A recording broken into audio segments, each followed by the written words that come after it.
The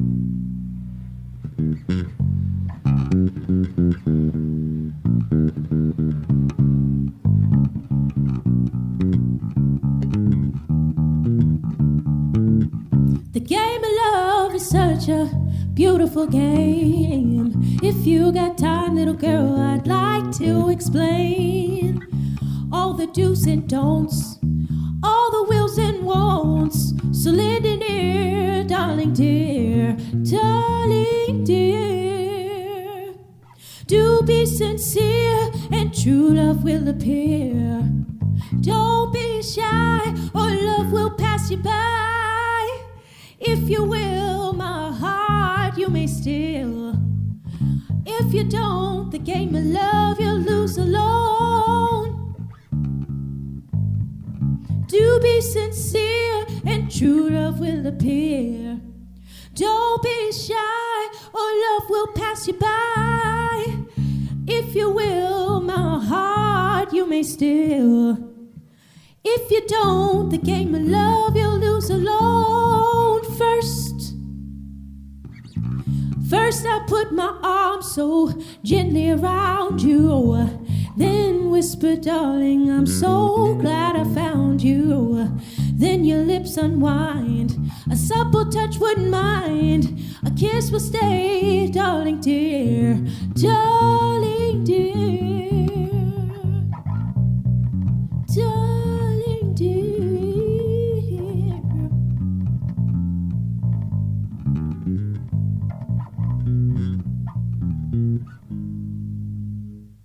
Hi, this is KitaPMusicSessions, and I'm here with Pam, aka Baassik, and she just played with me while I sang Jackson 5, Darling Dear, from their third album, 1970. Thank you for coming on the show. The question I always start with is, why did you choose this song in particular?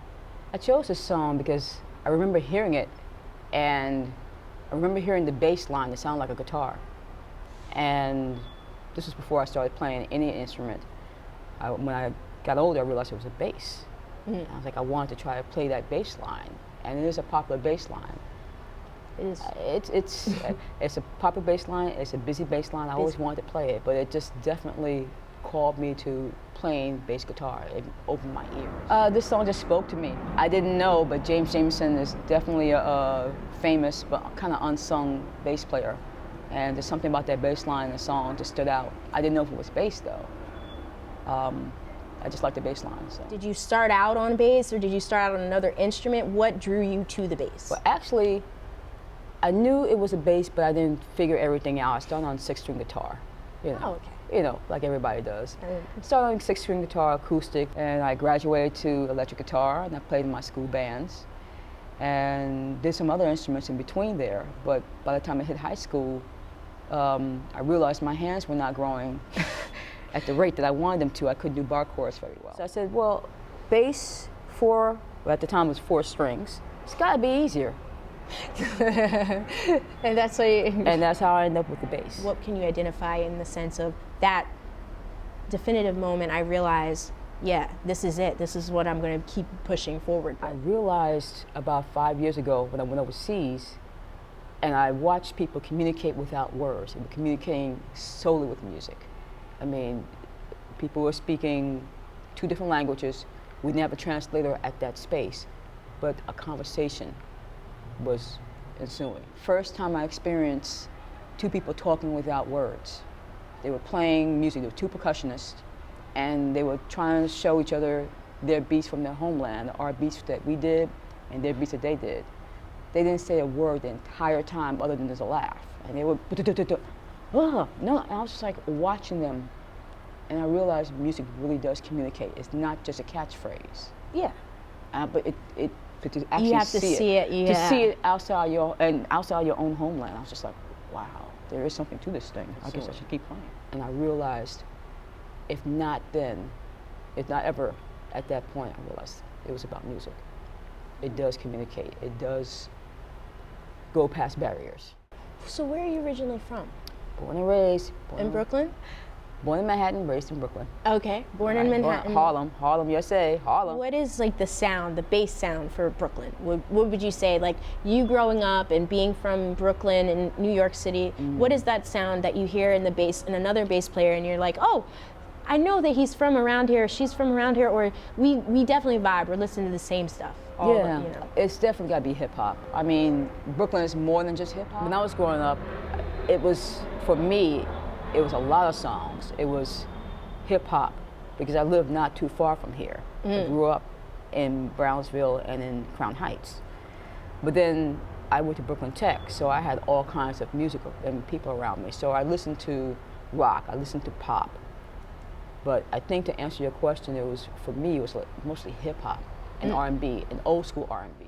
So you're born Pam, but I know you as Baassik. For the longest time, I actually didn't know until I looked at your Facebook that your name was Pam. Unfortunately, because you text me and you're like, hey, it's Baassik. Yes. And then just like, oh, hey. And so I go back and forth. But when did you adopt that name, Baassik? Okay, well, De La Soul came out with their first album. And I wanted to adopt a cool name. You know, Pam is not a cool name. So they had this thing called DAISY, the Inner Soul, y'all. It's an acronym. So I was like, well, I can do an acronym. I like to write. And so I sat there and I wrote down bass. I play bass. I'm not fancy. I didn't wear fancy name brand clothes. I couldn't afford it. And bass and Baassik. I'm just Baassik. And I just kept playing with that. But it's not spelled the way you think it is. Though. Right. Yes, it's slightly different spelling.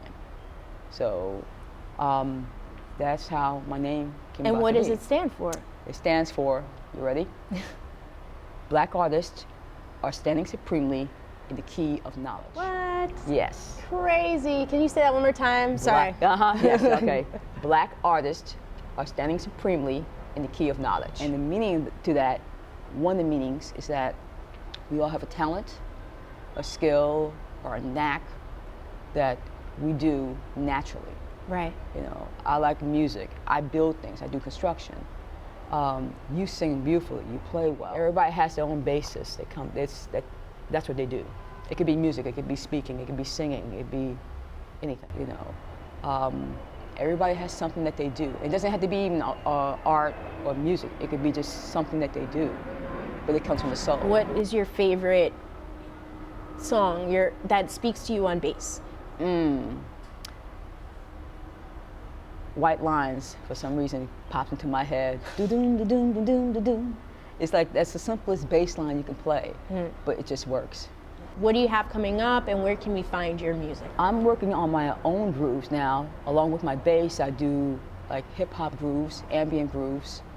I also am, actually, I didn't mention it, I also play with a band called Black Superheroes. Oh, okay. And we have been gigging for the last couple of years now. And we're waiting to see what our next gig is, but Black Superheroes, check us out. You can find me on Facebook, of course, and on SoundCloud, Baassik.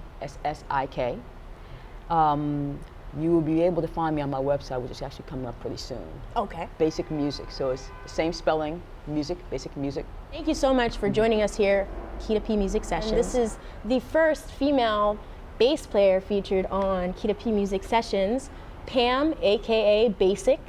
And I'm Kita P Music, and I'm signing off. See you.